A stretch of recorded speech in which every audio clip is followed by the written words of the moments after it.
प्रिय भाई बहन, आप कैसे हैं। आज के ऑनलाइन क्लास में आपका स्वागत है। सर्वेशाम शुभम हुआ। पिछले वीडियो से जो मैं आपको पढ़ा रही हूँ कबीर दास जी के दोहे, तो दोहे नंबर 3 क्रमांक से आज मैं फिर आपका शुरू करूँगी। 2 दोहा पढ़ाई थी, तीसरे दोहे से ध्यान से लेकर के जब भी आप वीडियो देखिए पुस्तक को लेकर के बैठा करिए, नहीं तो वीडियो आपके समझ में नहीं आएगा। अब वीडियो आप कम देख भी रहे हैं आप लोग। माला तो कर में फिरे, अब शब्दार्थ देख लीजिए एक बार। दिस दिशा, दिस दुख, दिस दुश्मन, सुमिरन स्मरण, कर हाथ, दम 10, दिस अहंकार।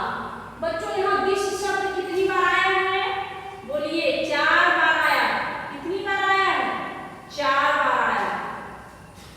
सबके अर्थ क्या है? अलग अलग, अनेकार्थक शब्द। यह शब्द का जब वर्गीकरण होता है तो यह अनेकार्थक शब्द के अंतर्गत आएगा कि अनेकार्थक, एक शब्द के अनेक अर्थ हो।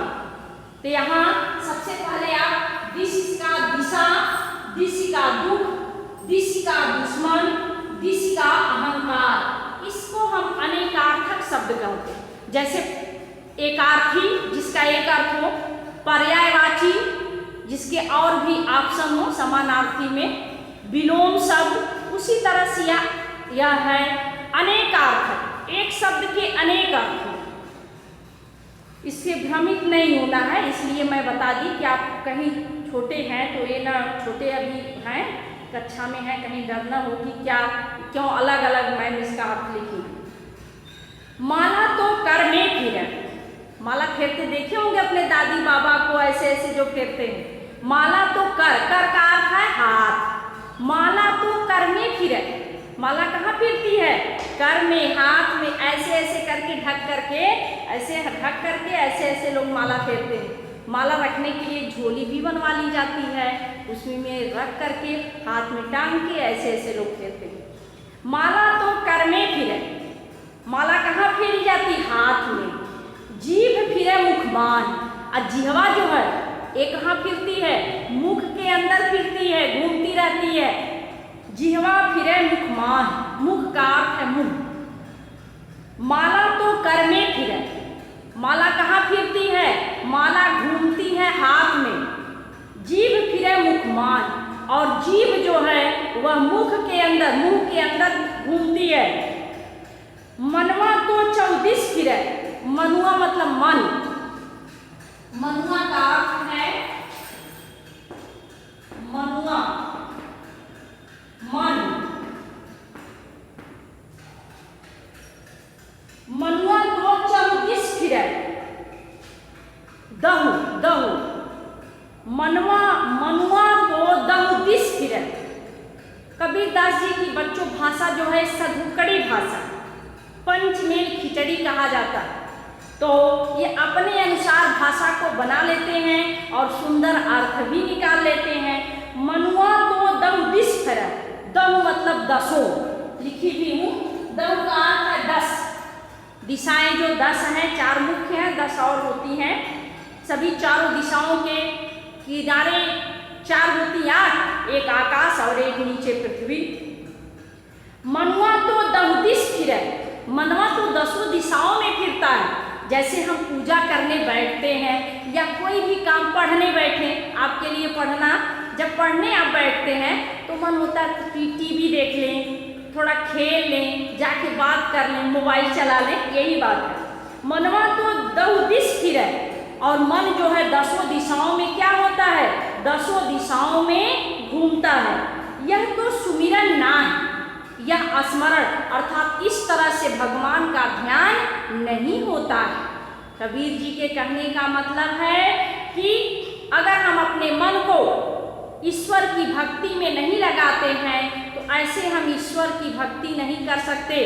कि माला फेर रहे हैं, किसी की शिकायत बतिया रहे हैं, किसी को कुछ कह रहे हैं, ऐसे पूजा नहीं होती है। माला तो कर में फिरे, माला कहाँ फिरती है? हाथ में।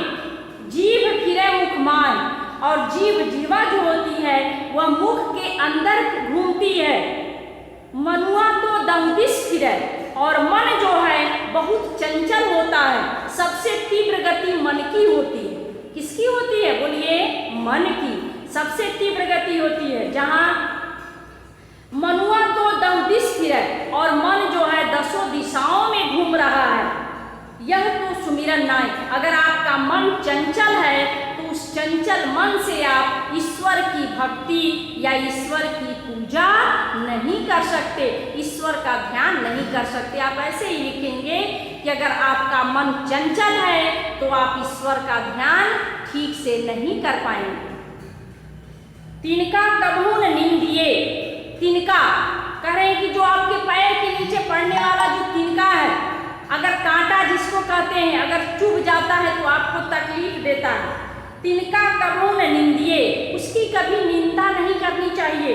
जो पाए तरंग होए, जो पाए पैर के नीचे पड़ने वाले तिनके की कभी निंदा नहीं करनी चाहिए।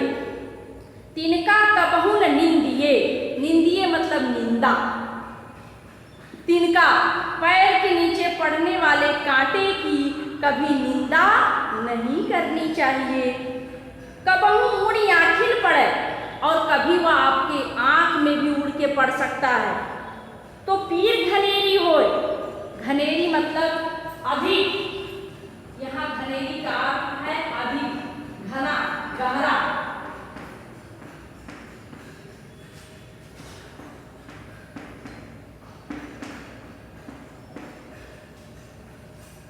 कबहू उड़ी आँखिल पड़े तो पीर घनेरी होए। अगर वही तिनका कभी उड़ करके अगर आपकी आंख में पड़ जाता है तो आपकी घनी अर्थात पीड़ा जो है, कष्ट जो है, वह क्या हो जाएगा? बढ़ जाएगा। अगर वह पैर में है तो वहाँ कम कष्ट देगा, लेकिन अगर वह आंख में पड़ जाता है तो वह और क्या होगा? आपके कष्ट को बढ़ा देगा। वह घनेरी मतलब वो गहरा कर देगा, बढ़ा देगा। तिनका कबहू न निंदिए। कबीरदास जी के कहने का मतलब है कि जो तुच्छ हैं, जो एकदम छोटे होते हैं, जिनके कार्य निम्न स्तर के होते हैं, उनकी कभी निंदा नहीं करनी चाहिए। यदि आप उनकी निंदा करते हैं तो अवसर आने पर वह कभी आपको बहुत बड़ा कष्ट देंगे।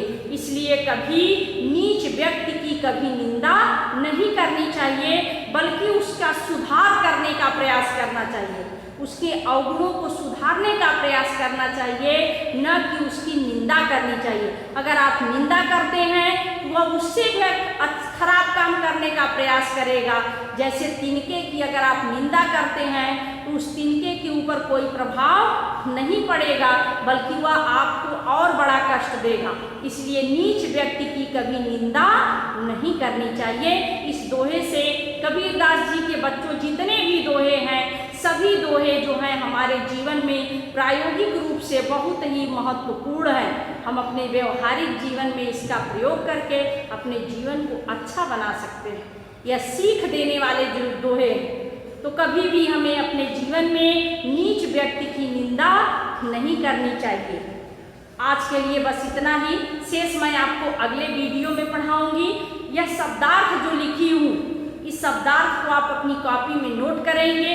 वीडियो को देखते समय आप पुस्तक अवश्य लेकर के बैठेंगे और इस वीडियो को समझेंगे। धन्यवाद। आज के लिए बस इतना ही। आपका दिन मंगलमय हो।